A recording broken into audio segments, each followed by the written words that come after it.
은행은 성실한 사람이 아니라 자산이 있는 사람에게 돈을 빌려준다는 점. 경제가 좋아지면 월급부터 오르는 게 아니라 자산 가격부터 올라요. 자산을 가지고 있는 사람이 이득을 볼 가능성이 크다. 그래서 성실하게 평생 일해도 자산을 가진 사람을 못 따라간다는 거죠. 좋은 자산을 가진 사람은. 안녕하세요. 돈 되는 건 다 아는 정원석입니다. 저는 승효고요. 자, 오늘 주제는 뭐냐면요. 평생 일해도 왜 뺏어가세요? 평생 일해도 가난을 못 벗어나는 이유입니다. 정말 무섭지 않나요? 일만 한다고 부자가 되는 건 아니다. 이걸 모르시는 분도 계시더라고. 못 느끼시는 분도. 특히 성실하신 분들이 더 이걸 늦게 깨닫는 경우가 많더라고요. 우리는 야가가지고 빠르게 캐치한 거잖아요. 난 야갔어. 아 맞아, 맞긴 맞아. 돈 냄새대로 따라가는 거지. 얕기도 하지만 현명한 거라고 생각해요, 저는. 성실한 사람은 부자일까요? 그렇지 않죠. 성실할수록 부자의 가능성이 낮지 않을까요? 요즘 시대는. 주변에 부자 분들이 많으신데 어떤 분이 그렇게 말했어. 옛날에는 성실해도 됐었대요. 성실한 사람이 부자 될 가능성이 그래도 좀 있었대요. 고성장 시대였으니까 일을 많이 하면 그만큼 많이 벌 수 있었는데 요즘에는 똑똑해야 된대. 그래, 시대가 바뀌었어. 그 똑똑이 이 똑똑이 아니잖아요. 그거보다 약간 빨라야 된다, 냄새를 맡아야 된다, 이런 느낌이라고 저는 받아들여지더라고요. 그래서 굉장히 공감을 하지 않았나 싶습니다. 돈 버는 데 있어서 진짜 두뇌 회전이 빨라야 돼. 뭐 그게 사업이든 빨라야 되지 않나라는 의미 같긴 해요. 빠르세요? 다였어요. 성실도 했고요, 두뇌 회전도 빨랐고요. 진짜요? 근데 왜 제 옆에 계세요? 에? 성실한 사람들이 가장 많이 빠지는 함정에 대해서 또 얘기를 해보려고 하는데요. 첫 번째는 뭐죠? 첫 번째는 회사에서 인정받는 것에 대해서 너무나도 지나치게 몰입하는 겁니다. 자기가 몸담고 있는 곳에서만 정답이라고 생각하는 거죠. 인정받고 성과급 받고 칭찬받고 있는 것에 매료되는 거지. 저는 회사 생활이 지금 생각해보면요, 직장인이었던 시기보다 개인 사업자인 시간이 이제 더 길다요? 그래서 한 3년 했나 4년 했나 직장인을 해봤는데 그때 저는 그랬던 것 같아요. 지나치게 몰입했다. 몰입했다. 회사에 더 도움이 되고 싶고 회사에 충성을 다했다. 아 근데 이게 좀 어렵다. 초년생 때는 좀 몰입 좀 해봐야 돼. 또 시작. 이렇게 안 해도 되는 게 요즘 시대예요. 지 할 일만 딱딱 하고 다른 거 해도 되긴 돼. 성공해. 다시 할게. 이게 무슨 말이냐면 회사에 몰입해야 된다라는 뜻이 아니라 꼰대 마인드가 아니라 모든 몰입을 할 줄 알아야 된다라는 뜻이에요. 부업을 하더라도 재테크를 하더라도 그거에 매료돼서 몰입해보는 그 훈련을 해봐야 되는데 그게 제일 쉬운 게 회사니까 회사라고 얘기한 거고, 또 다른 게 있으면 그거에 몰입하면 돼요. 그걸 경험을 해봐라 라는 뜻입니다. 회사가 맞춘 기준에 따라가게 되잖아요. 회사에 몰입하게 되면 승진 시험이나 이런 거에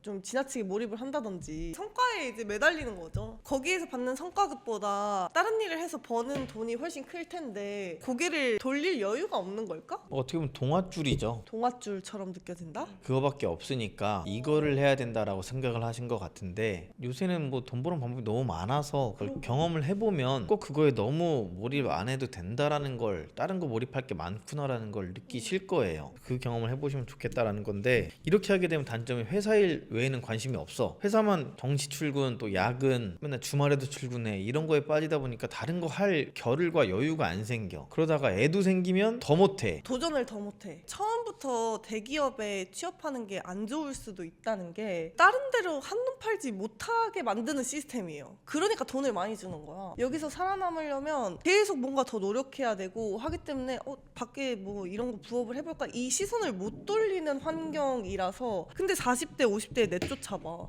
뭐 해먹고 사? 바보 되는 거야. 아무것도 몰라. 회사 일밖에 몰라. 그러니까 50년 더 살아야 되는데 어떻게 할 거야? 재테크 아무것도 몰라. 대출 세금 아무것도 몰라. 제 주변의 친구들도 이런 걸 깨닫는 친구들이 몇 있더라고요. 대기업을 가도 답이 아니구나 라고 깨닫는 친구들 좀 있는 것 같더라고요. 그러니까 대기업도 약간 그런 게 있어요. 또 진짜 딴짓을 못하게 회사에만 몰두하게 만드는 게, 카톡도 안 되는 데가 있고요. 노트북에 막아놓은 데도 있고, 성과급도 많이 받고 연봉도 높아. 그분들은 수명이 짧잖아요. 맞아요. 40대만 돼도 이제 정년퇴직하라는 희망퇴직을 받고 있는 그런 시대인데, 그렇게 나왔을 때가 참 막막할 수 있죠. 성실한 사람들이 가장 많이 빠지는 함정 두 번째는 회사 일 외에는 관심이 없습니다. 직장인이면 다 해주잖아요. 회사에서 세금 연말정산 해줘. 세상에 눈 뜨는 게 좀 늦어질 수 있다라는 거고요. 저는 회사의 최대 단점은 또 이거 같아. 회사에서 제일 재밌는 게 뭔지 알아요? 뭐 얘기하는 거? 남 욕하는 거나 뒤에서 얘기하는 거, 이런 거 제일 재밌어 하거든요. 사내에서 불륜 났다 가능하다 이런 얘기하는 거 제일 좋아하는데 그게 사실 쓰잘데기가 없어. 내 성과 내는데 내가 일하는데 전혀 도움이 안 되는 얘기인데 그런 얘기를 제일 재밌어 해. 얘기하는 동안 난 월급이 들어오죠. 일을 안 해도 되니까. 나가서 수다 떤다.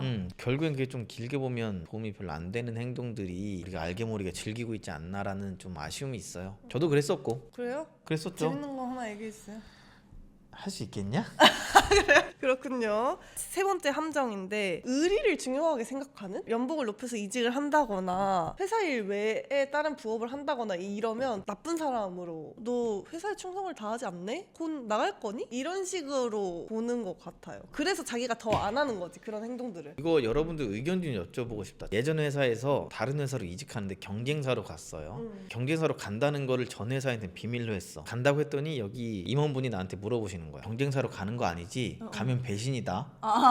이렇게 하는 거거든. 속으로 얘기했지. 내가 내 몸값 올려서 가는 게 뭐가 잘못이며 그 정도 대우를 못 해주니까 내가 간다고 하는 건데 뭐가 배신일까? 근데 딜은 해보셨어요? 연봉 높여주세요 딜을 해보셨어요? 딜을 안 했고 간다고 하면 그 딜이 들어오면 받을 생각이 있었지만 딜을 해보시겠어요 말하는 것도 간 보는 것 같아서 들어오면 받고 아니면 난 원래 갈 사람이니까 라고 생각을 했는데 그렇게 말씀을 하시더라고요. 왜 그렇게 얘기하지? 라는 생각이 들어서 회사에 그것도 어떻게 보면 몰입되게 만드는 시야를 좁게 만드는 그런 거 아닌가. 나가면 내부 인원들끼리 얼마나 욕을 많이 하겠어요.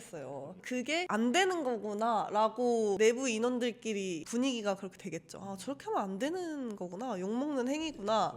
그래서 이거를 성실한 사람들이 뒤늦게 깨닫잖아요. 승진해도 별게 없구나. 승진이 자본주의 사회에서의 그 계급이 아니구나를 깨달으면 우울해지고 단기적인 도파민을 찾는 것 같아요. 맛있는 거 먹자, 돈 쓰자 이렇게 되는 좀 악순환이 되지 않나. 좀 빨리 깨닫는 게 모두의 멘탈에도 좋다 이런 생각을 합니다. 이런 걸 조금 더 일찍 깨달았으면 했던 게 이미 깨닫고 나서 집값들을 보니까 어렸을 때 이거 샀으면 하는 기회들이 너무 많았죠. 그래서 평생 성실하게 일해도 가난을 못 벗어나는 이유는 첫 번째 월급으로는 자산 가격을 따라잡을 수 없습니다. 아까 말씀하셨던 것처럼 미분양난 대단지 서울 둔촌주공, 올림픽 파크 포레온 그때 미분양 당시에 15억이던 게 지금 30억이 넘었다고. 단순 2배지만 15억이 오른 거예요. 그 인생 로또야 그냥 이거는. 네. 근데 미분양 당시에 지금 사셔야 됩니다라고 했던 전문가들이 꽤 있었거든요. 지금이 기회일 수 있다. 돈 버는 사람은 이럴 때 진입한다 라고 했던 분들이 몇 계시는데 그때 그 악플 그거는 단기간에 올랐지만 사실 서울 자산 가격은 늘 상승하잖아요. 은행에서는 계속 돈을 찍고 있고 그래서 자산에 진입할 기회는 점점 더 멀어질 수밖에 없다. 양극화는 점점 심해질 수밖에 없다. 앞으로 더 이런 생각이 들더라고요. 오늘 코스피가 5천이 달성했다고 합니다. 진짜 대단한 일입니다. 생각해보면 모든 것이 다 오르는데 근데 요즘에 더 체감이 되는 게 아닌가. 두 번째는요. 성실한 사람은 많기 때문에 쉽게 대체 가능하다. 성실함이 특별하기가 어려워요. 특별할 만큼 성실한 사람이 되기가 상당히 쉽지 않죠. 어느 정도 성실한 사람들은 너무 많아서 쉽게 대체가 가능하다는 점. 제가 나가면 이거 잘 되겠어라고 생각했는데 나가니까 잘 돼. 누군가 와서 다 커버하고 대체 가능하고 다 잘 돌아가요. 회사에서는 우리는 부품일 뿐이다. 회사 입장에서는 얘가 효율적인가 안 효율적인가를 보는 거지 대체가 불가능한 사람은 사실 거의 없다고 봐야 되죠. 얘를 대체하려면 얼마의 비용이 드는가를 계산을 하겠지만 회사는 너무 한 회사에 성실하게 의리 있게 할 필요도 없지 않나라고도 생각을 합니다. 저는 이게 얘기를 하고 싶었는데 은행은 성실한 사람이 아니라 자산이 있는 사람에게 돈을 빌려준다는 점. 자본주의 사회에서 레버리지를 누가 많이 일으킬 수 있느냐의 싸움이라고 생각하거든요. 경제가 좋아지면 월급부터 오르는 게 아니라 자산 가격부터 올라요. 자산을 가지고 있는 사람이 이득을 볼 가능성이 크다. 그래서 성실하게 평생 일해도 자산을 가진 사람을 못 따라간다는 거죠. 좋은 자산을 가진 사람을. 은행 가면 내가 착하고 성실하고 해도 내 자산과 소득으로 따지잖아요. 그렇죠. 그 자산이 담보가 얼마나 우량한 것이냐에 따라서 또 대출해주는 금액이 달라지기도 하고. 정성실이냐 강자산이냐 따지면 강자산이겠지. 그렇죠, 그렇죠. 그러면 요즘 부자가 되기 위해서 필요한 게 뭐죠? 우선 첫 번째는 돈이 되는 일에 대해서 관심 갖는 거. 관심조차도 안 가지는 사람이 많기 때문에 그래요. 요즘 최대 관심사 뭐죠? 저는 약간 그분들이 돈을 벌어 가시니까 우선 기분도 좋고 믿고 와주신 분한테 것에 대한 보답도 된 것 같고 스스로도 성취감이 느껴져서 그게 제일 큰 기쁨이었던 것 같아요. 사실 하나 받으신 분들이 벌써부터 두 번째 세 번째 물건도 보고 계세요. 그런 것도 하고 싶다라고 또 말씀도 주셔서 이제 어쨌든 줌 스터디로 같이 하자라고도 말씀드리면서 한번 맛보면 계속하게 되는 그런 시장이기도 합니다. 저도 이제 부천 빌라 경매로 낙찰받고 팔아 보니까 빨리 제가 가지고 있는 주택 다 정리하고 서울 빌라 단타를 치고 싶어요. 무주택자만 할 수 있으니 네, 전액 현금으로. 무주택자니까 단타 가능, 대출 없으니까 실거주 의무 없고 전입 의무까지 없음. 없어서 매매 사업자로 가는. 네, 현금 있는 무주택자만 가능한 전략이 서울 빌라 단타인데 이제 원성님이랑 같이 얘기해서 그 단타하는 모습 보여드리도록 하겠습니다. 투자랑 사업을 꼭 해야 된다고 하잖아요. 월급쟁이만으로는 절대 부자가 될 수 없다고 얘기하는 것처럼 원성님은 본인 투자 플러스 교육 사업까지 하고 계시는 것 같습니다. 그렇죠. 그래서 사업도 하고 있지만 저도 투자를 또 해야 되지 않습니까? 규제들이 많이 바뀌기 때문에 실시간 저도 경험하면서 돈도 벌면서 알려드려야 돼서 두 개를 동시에 하고 있기도 하고요. 여러분들도 근로소득에만 빠지는 게 아니라 투자소득, 뭐 사업소득도 같이 고려를 해보시는 것도 좋을 것 같습니다. 요즘에 부자가 되기 위해 필요한 거는 정보랑 기회를 찾는 데 시간을 많이 써야 된다.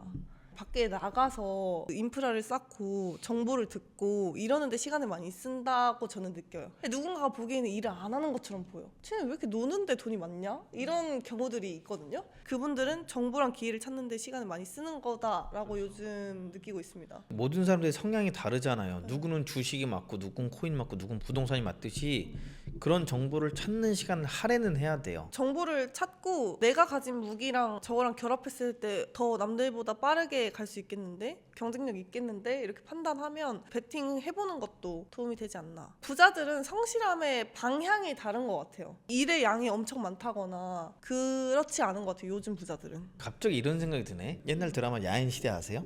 몰라요. 야인시대 모른다고? 김두한. 그 짤만 알아요. 그냥 한 바퀴 돌았는데 갑자기 4달러. 그때는 컨셉이 뭐냐면 두목이 있고 부하들이 있는데 충신이에요. 어떻게 보면 성실하게 한 사람만 믿고 따라가는 건데 우리가 그때 있었으면 충신이 될 수 있었을까? 충신이 될 수 있었을 거예요. 왜냐면 그만한 보상을 해줬을 것 같아요. 고성장 시기라서 월급이 막 쭉쭉 오르고 오르는 월급에 중독되잖아요, 사람이. 그럼 거기서 빠져나오기 쉽지 않았을 거라고 생각해요. 어느 정도 그냥 이 정도 벌면 행복하다라고 생각했을 것 같은데 요즘은 그렇지 않으니까 내가 한 만큼 막 월급 쭉쭉 오르고 그러는 것보다 자산 가격이 쭉쭉 오르기 때문에 부자들은 더 열심히 하는 게 아니라 다르게 성실하다. 저희가 이제 많은 직장인분들도 계시고 잠시 일을 쉬고 계시는 분들도 계시고 한데 또 경공매 원데이 특강이랑 스터디 많이 참여하고 계시잖아요. 소개 부탁드립니다. 네, 그래서 우선 여러분들이 다양한 투자 또 할 수 있는 방법 중에 하나인 부동산을 싸게 살 수 있는 유일한 방법으로 경매 공매를 말씀드릴 거고요. 2월 초에 원데이 특강 4시간을 준비했습니다. 경매로 싸게 살 수 있는 이유나 경매로 얼마나 돈을 벌 수 있는지 요새도 보면 실제로 1억 싸게 받으신 분들이 이번 주에만 2분이 나왔습니다. 시대 대비 1억 정도 싸게 받으신 분들이 계셔서 실제로도 가능한 상황임을 또 보여드리고 알려드릴 거고요. 그런 방법들을 생생하게 알려드리고 경매뿐만 아니라 바쁘신 분들이 법원을 안 가더라도 온라인으로 할 수 있는 공매도 있어서 그렇게 말씀드릴 거고요. 중간중간 고민해 봐야 되는 많은 것들이 있습니다. 대출도 생각해야 돼, 세금도 생각해야 돼. 그런 거 하나씩 다 알려드리는 시간이 원데이 특강 시간입니다. 4시간 동안 들어보지만 같이 돈을 벌어보겠다는 확신이 생기시면 경공매 스터디로 6주간 배우는 과정이 준비가 돼 있습니다. 그때는 조금 더 딥하게 권리 분석도 배우고 개별 상황에 맞춰서 재무 상담이나 맞는 물건, 맞는 대출 상황을 다 연계시켜 드려서 전문가분들, 세무사님, 법무사님, 대출 상담사님 다 연결시켜 드릴 겁니다. 그럼 어떻게든 성과가 나오게 만들고 저를 믿고 와주셨으니까 제 인프라를 그대로 여러분들이 누리는 과정을 또 겪게 되실 겁니다. 한 분이 낙찰 받기 시작하니까 이제 쭈르륵 성과가 나오고 계시는 것 같은데 같이 해보시면 어렵지 않게 받을 수 있습니다. 돈을 벌 수 있어요. 그리고 또 같은 관심사를 가지고 모이신 분들이기 때문에 그 얘기도 많이 하시더라. 그 시너지가 잘 나는 것 같고 저도 경공매를 하고 있기 때문에 많은 걸 알려드릴 수 있어서 너무 좋은 것 같습니다. 무료 카톡방에서도 뭐 주식 얘기도 하고 코인 얘기도 하고 부동산 얘기하고 있으니까 많은 분들 들어오시면 좋을 것 같습니다. 네, 고생하셨습니다. 바이바이.